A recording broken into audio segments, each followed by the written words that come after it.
This is an enormous problem. Today, the nation's top law enforcement official gave Congress a frank and sobering warning.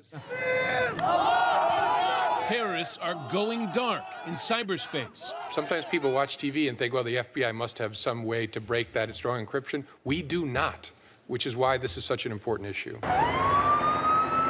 Terrorists' use of encryption means the FBI cannot, in many cases, detect and prevent attacks on U.S. soil, like the one carried out in Garland, Texas, 2 months ago. We are stopping these things so far through tremendous hard work, the use of sources, the use of online undercovers, but it is incredibly difficult, right? I cannot see me stopping these indefinitely. The issue, online conversations between American supporters of ISIS and other terror groups and terrorists overseas, like the ISIS recruiter Junaid Hussain, increasingly hidden by highly encrypted and widely available messaging apps such as SureSpot and Kik. This is not your grandfather's Al-Qaeda.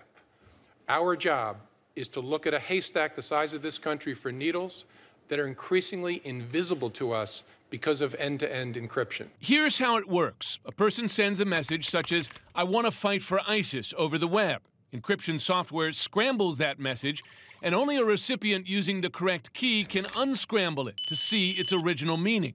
The solution, argues the FBI and many lawmakers, is to allow law enforcement access to encrypted messages with a search warrant.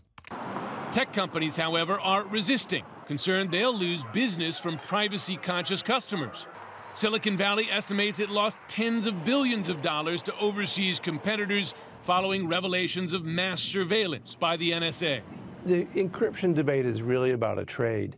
How much more secure do you want to make Americans and their personal data versus how much opportunity do you want to create for terrorists and other criminals to communicate safely?